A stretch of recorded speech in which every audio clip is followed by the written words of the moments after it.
From data rails, this is FP&A Today. Hello, everyone. Welcome to FP&A Today. I am your host, Paul Barnhurst, aka the FP&A Guy. FP&A Today is brought to you by Data Rails, financial planning and analysis platform for Excel users. Every week, we welcome a leader from the world of financial planning and analysis and discuss some of the biggest stories and challenges in the world of FP&A today. We will provide you with actionable advice about financial planning and analysis. This is going to be your go-to resource for everything FP&A. I am thrilled to welcome today's guest on the show, Anna Oblakova. Welcome, Anna. Hello, Paul. Thanks for having me on your podcast. We're really excited to have you. So let me just tell you a little bit about Anna, and then we'll start working through some questions here. Anna currently resides in France. She grew up in Russia. She's worked in FP&A her entire career.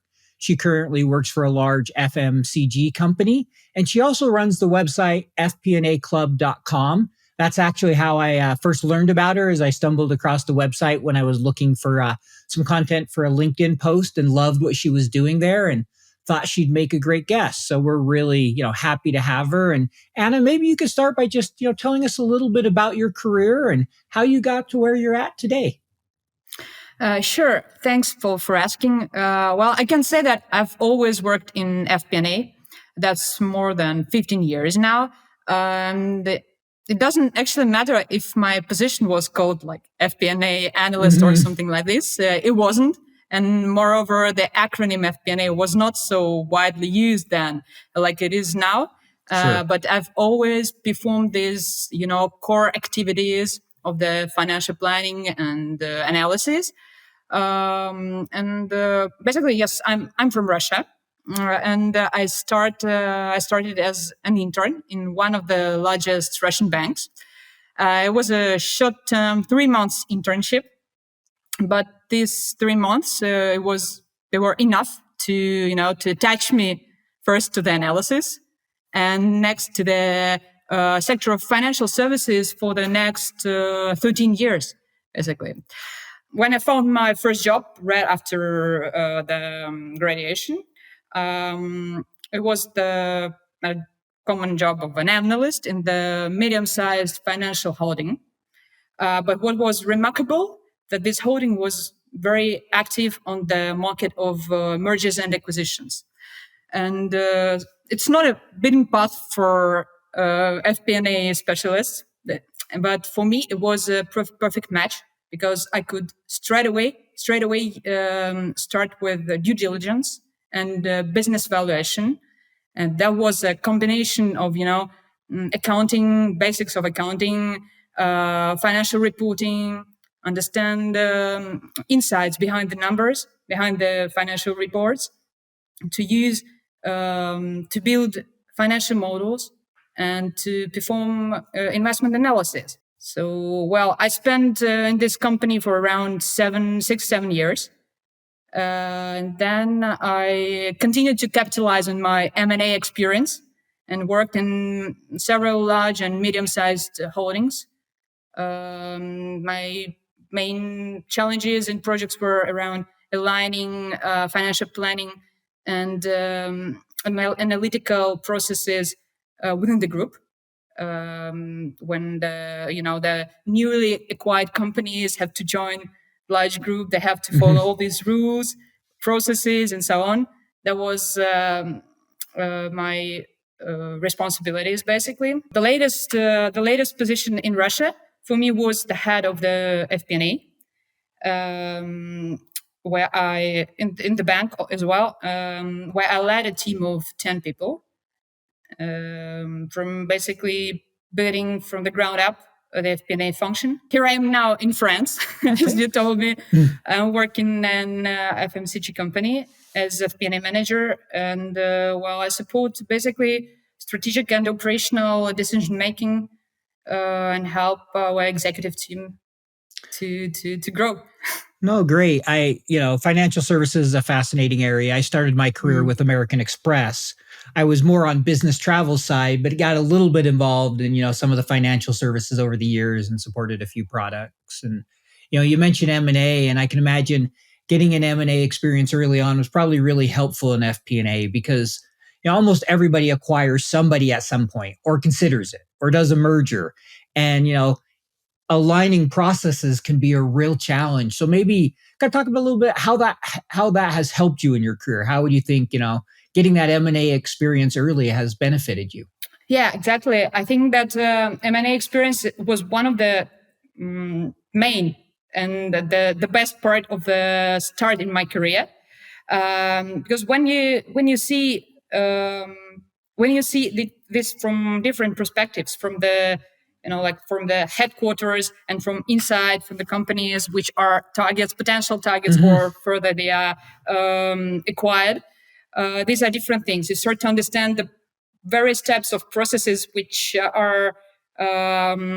which exist in different companies, and you try to find the best practice. Basically, you understand where are the drawbacks, where the advantages are, and this helps a lot in creating the vision, creating the target state of the function and of the process.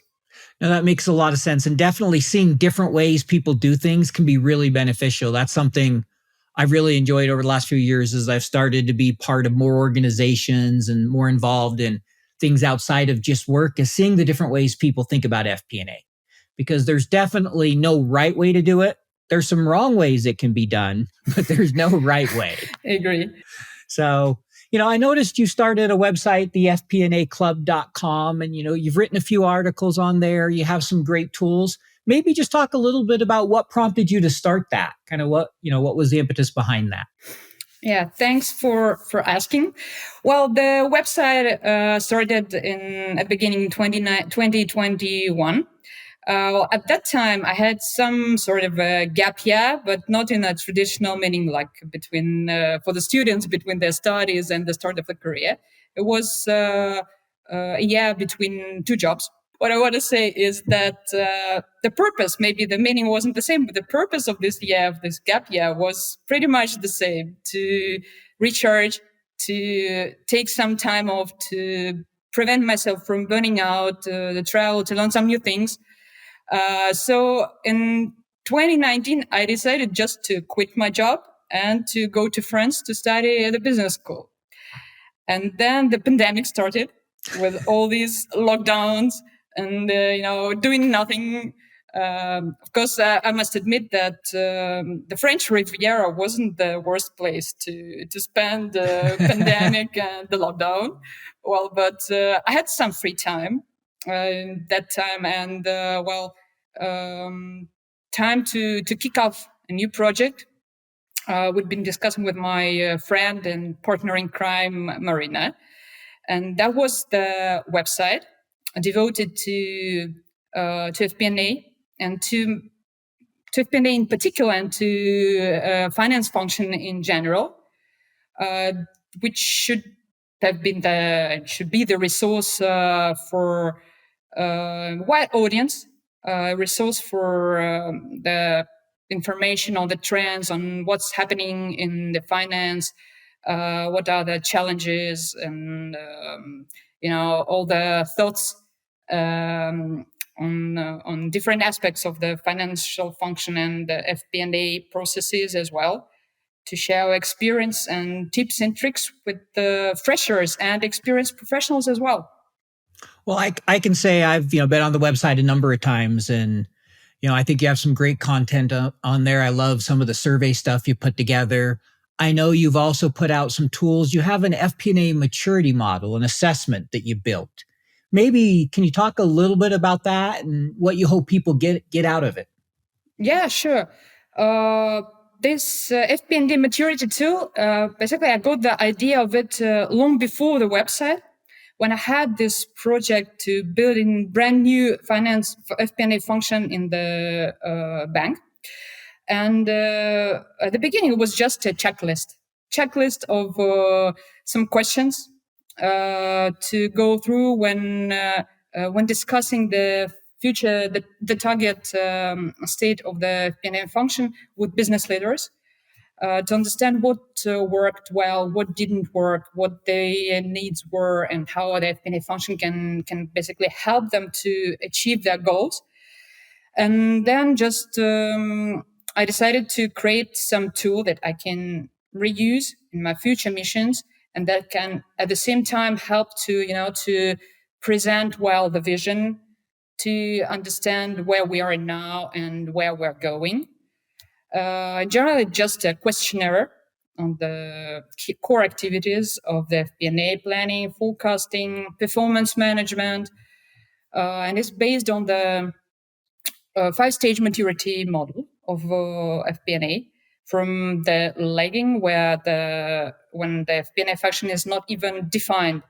It's performed by other employees of the organization, by treasury or reporting or maybe even accounting, up to the visionary stage, the supreme stage of the FP&A function, when everything is automated and integrated. And FP&A professionals, they are considered to be more like consultants or advisors inside the organization. No, and I can say that I really like the maturity model. Somebody had reached out to me the other day on LinkedIn and said, "Hey, do you have a good way to assess I'm trying to assess this new FP&A function?" And I'd referenced your website and your maturity model along with another one that I'm aware of. I think FP&A Trends Group.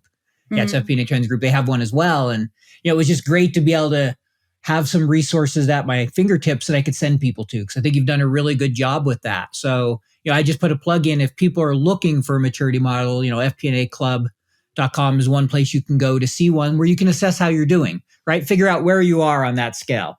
Is it defined? Is it beginning? Is it advanced? Is it visionary? And it's going to be different depending on which part you're analyzing, right? No company's perfect. Yeah, exactly. And maybe you even do not need the perfect one. The highest stage depends on the financial constraints, on the objectives of the company. It may be a startup or a mature company. It depends on where you are and where you want to be. No, that's a great point. No company needs to be all fives or all perfect, right? The cost to do that wouldn't be worth the benefit. You got to figure out your trade-offs, just like everything we do in business. So I appreciate that. So recently I saw you wrote an article about the 3 marketing tools to adopt to become a better finance business partner. If I remember right, it was the SWOT, I think an empathy map, and personas. And maybe just kind of talk a little bit about how that article came about. I found that really interesting. I think often, one of the areas finance struggles with is that relationship with marketing and getting close. And like you mentioned, right? We tend to be very analytical. They often tend to have more creative people. And sometimes we don't mesh, as the saying goes. So what was the impetus for that article, and what do you hope people get out of it? Yeah, for me, to be honest, that's about the mindset. The mindset of the finance professionals. Maybe because of our rational type of thinking, sometimes it's very difficult to develop empathy in ourselves. And this is the key for business partnering, the key for what our colleagues, what our internal customers expect from the finance professional or FP&A in particular. And in my opinion, like I tried to understand how these marketing teams, which are basically considered to be the most creative and the closest to the end user, to the customers, because they need to understand the needs, they need to understand the expectations of the users, or nobody will buy the product if they cannot provide them with what they need. So from the financial perspective, these tools and the tool set, which is related to the marketing function, could be adopted by finance professionals and used in their everyday life, everyday work, and in communication with other functions, other departments, including marketing or commercial teams or any other executive team as well. Here, how the idea came out, and these 3 tools, they just the simplest. I think, in my opinion, they are the simplest to use and to introduce and to adopt by the FP&A team. No, thank you, and I like that. And I've used SWOT, but I've never thought of using personas. But I think it's a great way to understand your business partners, right? What's the persona of the marketing or the operations, and to help you think about what their needs are. Because, as you mentioned, if we're really performing well as an FP&A function, you kind of mentioned consultant or business partner, we're really strategic partners.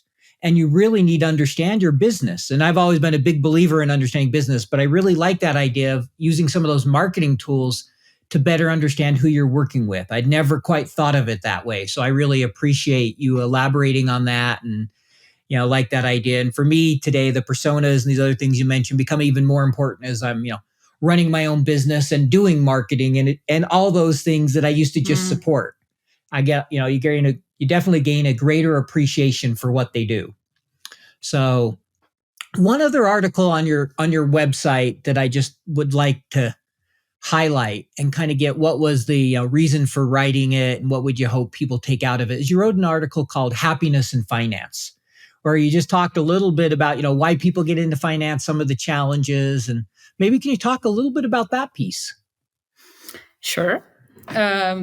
Well, Happiness in Finance was the first article I published on the newly created website. And that was kind of symbolic because I must say to our listeners that for me, the FP&A is the best profession. And I would never have chosen anything else, even if I had a chance. But frankly speaking, it's not a wellness center. It's a sedentary work in front of the screen all day long. And by that, I mean that it's not 8 or 9 hours. It's far, far more. No wonder that finance professionals, they have very low level of satisfaction in their job. And only 65, if I remember correctly, 65% of finance specialists are satisfied with their work-life balance. And it was amazing to discover this point and, to relate to it, because many of us really face this kind of dissatisfaction. I mean, among the finance specialists and in FPA as well. Just to give some context to it wasn't something occasional that I lived in Russia and now I live in France. It was maybe the consequence of some sort of a burnout, because I had a great job, had a great team, but something was missing, and for some time I couldn't understand what it was. But finally I understood that I need to change something. And here I am. I'm living abroad and sometimes blogging. Well, just to give some comment, maybe there is no shame in stepping back and then thinking of what's happening, what are the reasons behind this dissatisfaction, and what solutions you can find. No, thank you. I really appreciate that. I think your comment about, the long hours, right? We've all been there where during planning season or whatever, maybe you feel like it's 12, 14-hour days and you're just exhausted. I know I've felt that, and I know I've left some jobs. One of the biggest reasons is the burnout. You get tired.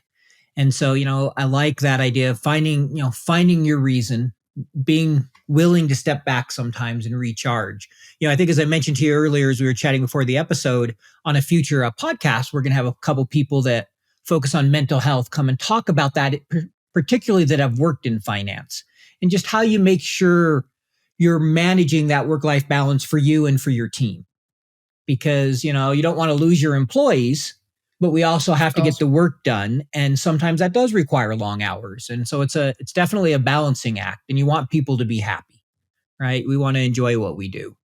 So it's for, if you want to know some tips and tricks in this kind of things. Well, I'm not an expert at all in in this field, but I can just share something which works personally for me.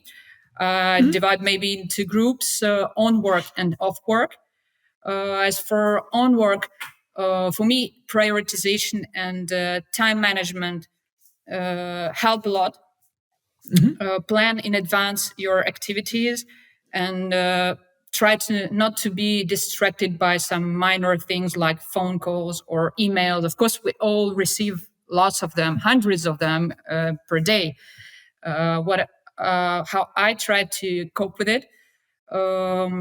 I created some windows in my agenda, for example, 15 minutes in the morning and 15 minutes in the afternoon, when I read all this inbox coming and try to reply or delegate if it's a real task or I don't know, a project, to delegate it to the team.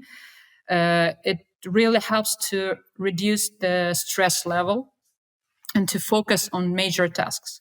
As for off-work activities, if you have a chance to opt for commuting by feet or by bike, that's a perfect option, as fresh air helps to recharge and to even boost creativity. You can get some new ideas when just walking in the street or I don't know, running, doing some physical activities as well. And what is important for me personally is to reduce the time of using the smartphone, especially in the evening. We create some rules at home not to use it in bed or after 10 p.m. or something like this. That's some great advice. And I think, on work, the prioritization and taking time to get up and walk around periodically, just stepping away from things and letting yourself clear your mind. I know I found that very helpful when I do that. And I do appreciate that on prioritization. And then, personal life, I agree with you, getting out and getting some fresh air or exercising can make a huge difference. And just putting some boundaries around some things so you can, try to keep that better balance and keep yourself healthy. So that's great advice. And I appreciate it. Like you, I'm not an expert either, but I think we all at times struggle with finding that right balance, right? We're all human. It's part of life. Exactly. Well, kind of switching gears a little bit, over your career, it sounds like you've had a lot of great opportunities, financial services, FMCG company, a few different companies. What are some of the key metrics that you like to measure when you think of, analyzing and providing those kind of key metrics that a business should be looking at? For you, what are some of those? It depends on the sector. 100%. There's something we cannot measure in, for example, in banking, but we can measure in FMCG and vice versa. I'd say that I prefer to adapt metrics to the strategic objectives of the company, 100%, and to focus on the metrics that not only help you to assess the performance of the organization standalone, but to compare your company with the competitors. For example, we can, take gross margin, net margin, classic examples.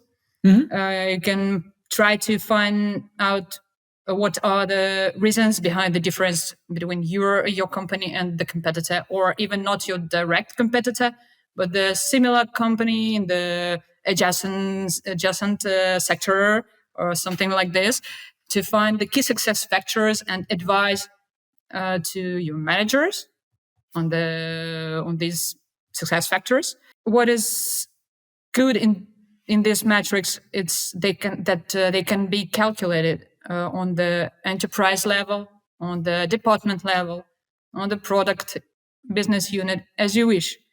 Very useful and can tell a lot about the performance. But what I would like to emphasize, it's not only about the metrics of the company, it's the metrics of the finance function as well. To benchmark your performance against your peers, there is a lot of information now on the web based on the various surveys. For example, the length of the budget cycle or the number of iterations companies usually have, the cost of the finance function of the FP&A in percentage of the revenue. That may be interesting to integrate in your life as a professional. Thank you. There's, a lot there, but there were three things in particular that stuck out to me. And the first I really liked, I'm just kind of looking, I wrote down the ideas, adapt your metrics to the strategic objectives. And I love that because you're tying it back to the strategy. which is so important in FP&A. We're doing planning to align business objectives with the strategy, not to come up with a number that we try to hit. Obviously, we want to hit our budget or whatever we set, but it's really that alignment process. So I like how that helps bring that together. The second is the idea of benchmarking, both externally, so we can benchmark our competitors, but also internally. I really liked how you said, benchmark your FP&A function. How many rounds of the budget review do you do? How does that compare? How long does it take you? What's your cost as a percentage of revenue? I noticed on your website, some of the infographics, you had mentioned some of those things and kind of what the standards are. So if somebody's curious, I think, you can go to your website and look at some of that. I remember I was looking at one of them this morning, and I think it was like 4 times is the average, or maybe best in class is 4 rounds of a budget. Kind of the bottom performers were something like 11. And, somewhere in the middle was kind of average. And I think I've been on just about every one of those and probably even higher than the 11 before. Mm-hmm. So, we probably all have. And so I think there's some great content there. So thank you. Those are some really good advices. So as you look at FP&A, and I know you've been working in 15 years, and you mentioned, kind of at the beginning, a lot of times it wasn't even necessarily called FP&A, right? That term is, for many companies in many different regions, pretty modern. We're seeing, a transition in that area. So when you think about FP&A and you think about where it's at today, kind of going forward, what do you see as maybe the biggest opportunity for FP&A and then the biggest challenge? Yeah, it's an interesting question about the opportunities. For me, FP&A itself is an opportunity because it's kind of a mix of different skills, of different activities. And the advantage of the FP&A as a profession is the diversity of tasks, a variety of tasks. But at the same time, it's a challenge as well, because for me, the thing that is most challenging for us as FP&A professionals is this constantly growing gap between the expectations which evolve every year, the expectations of our stakeholders, and the skill set we have and we need to develop as well, constantly as well. Mm-hmm. And this gap, it's kind of growing.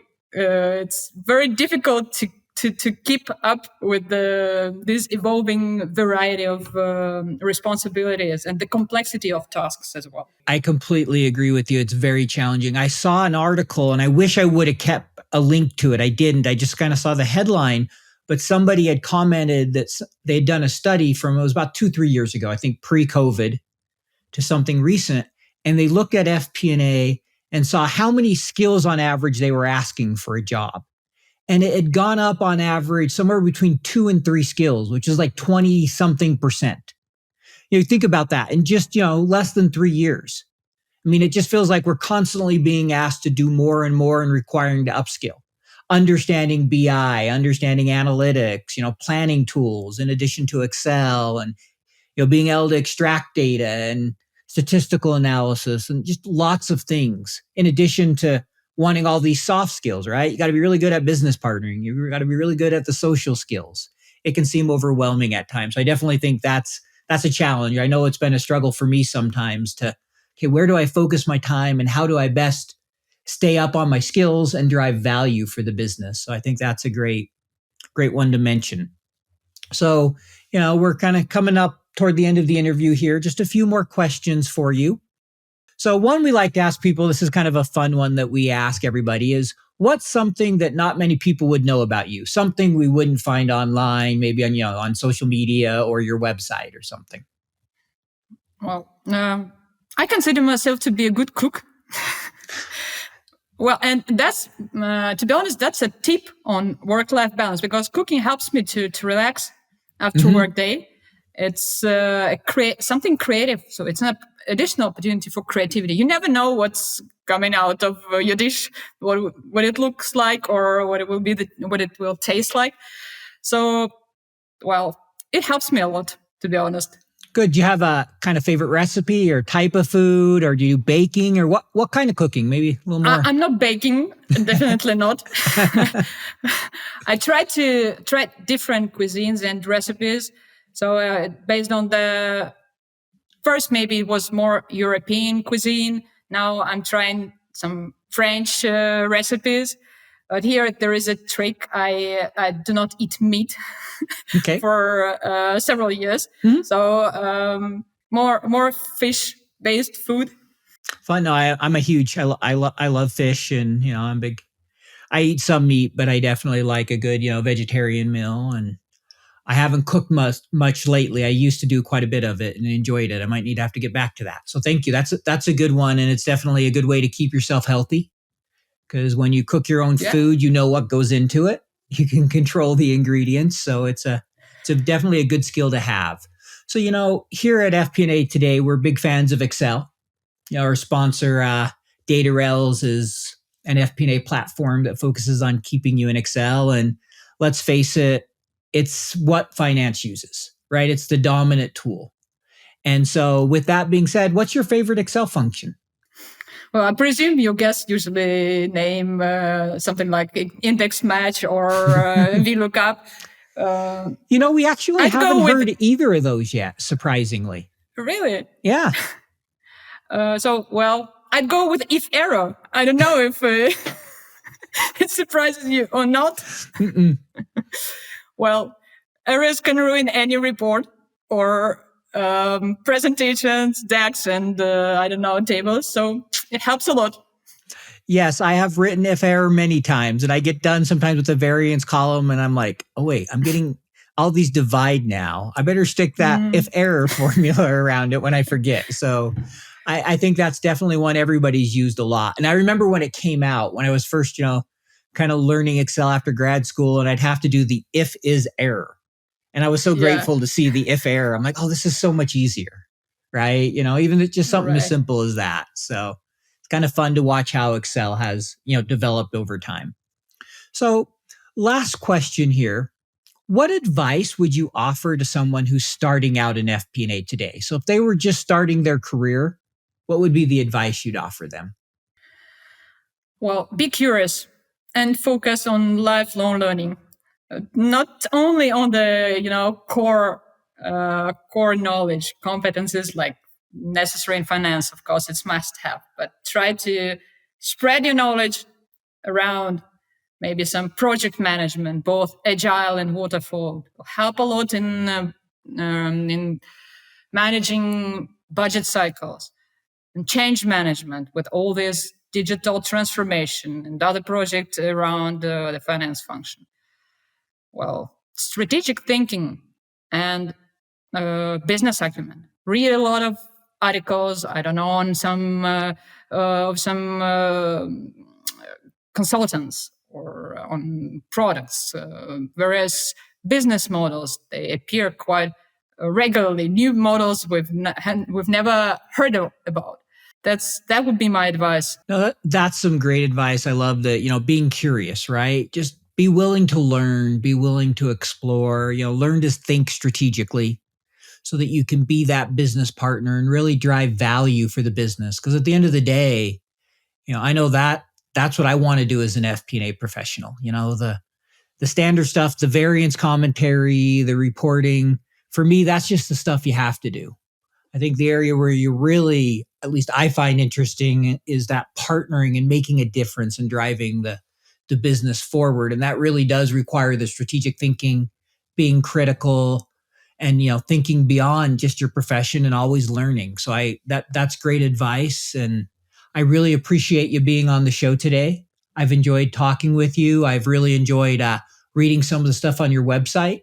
And like I said, I'd recommend it to anyone out there who's wanting to learn a little more on FP&A. It's, one of many great resources that are available to people. So I appreciate you taking the time to write that and put that together, and for being on the show today. Thanks for joining us. I really appreciate it. Thanks to you, Paul, for inviting. You're welcome.